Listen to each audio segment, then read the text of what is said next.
실제로 치료 후에 연예인 같다는 얘기 듣는 분들이 정말 많으시거든요.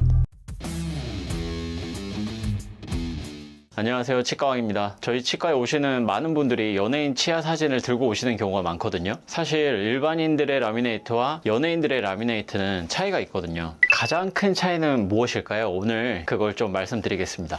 라미네이트를 할 때 일반인들은 치아를 하얗게 만드는 걸 제일 중요하게 생각해요. 하지만 연예인들은 화면에 예쁘게 나오는 것을 중요하게 생각합니다. 비슷하다고 볼 수 있지만 이 두 가지의 방향성이 꽤나 다릅니다. 그러다 보니까 연예인들 같은 경우에 일반인처럼 라미네이트를 해서 기존에 가지고 있던 매력을 잃어버리는 경우가 굉장히 흔하거든요. 이분 같은 경우에도 스우파에 나오셔서 실력도 좋으시고 매력적인 성격 그리고 입담까지 좋으셔서 굉장히 인기를 끌으셨던 분이고요. 유튜브도 하고 계셔가지고 저도 구독해서 열심히 보고 있는데, 저는 과거에 이분이 가지고 계시던 치아가 너무 좋거든요. 이분의 성격도 잘 드러나고 입술이 튀어나온 정도도 이상적이었습니다. 이걸 비순각이라고 해요. 코에서 윗입술까지 이어지는 각도를 비순각이라고 하는데요. 여성분은 100도, 남성분은 95도일 때 가장 이상적인 비순각이라고 하고, 인상이 젊고 고급스러워 보이게 되거든요. 그런데 이분 같은 경우에는 라미네이트 시술을 받으시고 이게 좀 두껍게 채워졌어요. 너무 아쉬워요, 볼 때마다. 엠브레저라고 하는 해부학적 구조가 있습니다. 인접한 두 치아에서 접촉점 아래로 내려오는 삼각형 모양의 빈 공간을 얘기하는데요. 절단부 쪽에도 있고 치경부 쪽에도 있습니다. 그런데 이 두 공간 모두 다 중요해요. 이게 없으면 치아가 그냥 한 블록처럼 보여버리거든요. 그런데 엠브레저가 있으면 각 치아는 분리되어 보이고 훨씬 젊어 보이고 가벼운 인상을 줄 수 있죠. 그런데 이게 닫혀 있으면 벌써 답답해요. 너무 답답해서 나이 들어 보이고 플라스틱처럼 보이기도 하고요. 흔히들 말하는 당나귀 이빨이 되는 거예요. 그래서 라미네이트를 디자인할 때는 이 엠브레저를 어떻게 디자인하는지가 정말 중요하거든요. 중절치, 측절치, 견치로 이어지는 동안 엠브레저 또한 점점 커져야 이게 훨씬 자연스러운 라미네이트가 되거든요. 연예인들은 단순히 하얗게만 하는 게 중요한 게 아니라 디자인도 예쁘게 다듬어야 훨씬 더 화면에 자연스럽게 나오거든요. 그게 아니면 자일리톨처럼 보일 수 있어요. 그러면 일반인들도 단순히 하얗게만 하는 게 아니라 자연스러움을 살리면서 디자인을 하면 어떻게 예뻐질까요? 실제로 치료 후에 연예인 같다는 얘기 듣는 분들이 정말 많으시거든요. 그래서 저는 일반인들도 연예인처럼 치료받기를 권해드리는데요. 그렇다면 연예인들의 라미네이트는 어떻게 다른지 실제 케이스를 통해 좀 보여드리겠습니다. 이분은 다른 치과에서 한 달 전에 라미네이트 시술 받고 오신 분인데요. 앞니가 너무 두껍고 볼륨감이 커요. 치아가 항아리 모양처럼 보여요 라는 고민으로 오신 분이세요. 위 앞니가 앞으로 너무 튀어나와서 지읒 발음이 안 된다고 하셨고요. 사실 저희 치과 오기 전에 다른 치과에도 가보시고 그 치과에서 안 된다는 진단을 받고 포기하고 계시다가 마지막이라는 생각으로 저희 치과에 오셨다고 합니다. 보면은 치아가 많이 커 보이죠. 앞니가 바깥으로 많이 튀어나온 느낌이 들고요. 속된 말로 뻐드러져 나온다고 하죠. 앞니의 각도 자체가 바깥으로 많이 이렇게 튀어나와 있습니다. 이런 라미네이트를 보면 처음 드는 생각은 이거죠. 왜 이렇게 많이 튀어나오게 제작했을까? 이건 단순히 라미네이트 디자인의 문제는 아니고 안에 있는 치아의 문제일 수도 있거든요. 애초에 설계를 잘못했을 가능성이 아주 높아요. 이것이 바로 일반인의 라미네이트에서 보이는 안타까운 부분이기도 합니다.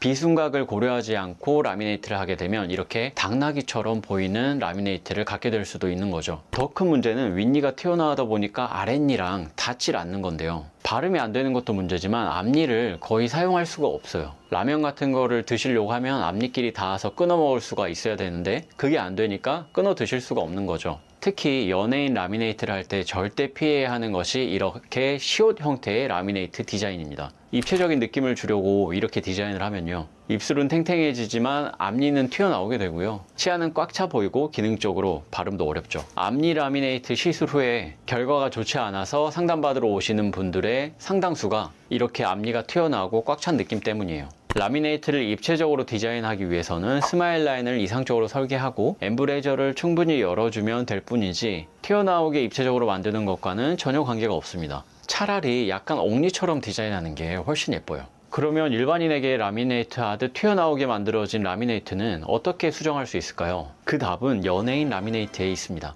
좋아하는 연예인의 라미네이트 사진을 옆에 놓고 비교해보는 것이죠. 이게 정말 큰 도움이 됩니다. 좋아하는 연예인들의 미소 사진을 보면서 라인을 따라가다 보면요, 어디가 부족하고 내 치아의 어떤 부분이 충분히 예쁜지 명확히 알게 됩니다. 그럼 이분은 어떻게 했을까요? 이분의 얼굴만 놓고 보면 앞니가 튀어나오고 꽉 차 보이는 느낌이 있죠.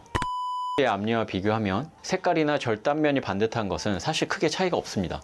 그런데 시옷 형태로 앞니 라미네이트를 디자인을 해놓으니까 앞니가 튀어나와 보이고 엠브레저는 다 닫혀 있어서 치아가 꽉 차 항아리처럼 보이는 단점이 있어요. 무조건 꽉 채워서 하얗게 하는 것보다 연예인들처럼 미소 라인과 얼굴과의 비율을 맞추고 엠브레저와 절단연 디자인을 커스텀해서 시술하면 치아가 꽉 차 보이는 것 없이 훨씬 자연스럽고 예뻐 보일 수 있어요. 너무 꽉 차 보이는 앞니를 앞니처럼 각도를 줄여 약간 안쪽으로 옥니처럼 넣고 엠브레저를 충분히 만들어준 결과물을 한번 볼까요?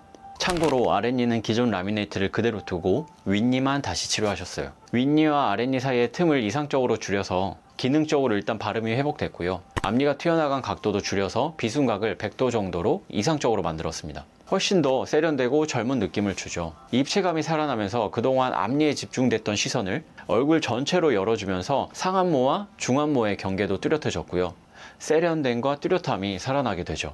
실제로 이분은 40대 중반임에도 불구하고 시술 후에 30대처럼 보인다는 얘기를 많이 들었다고 하십니다.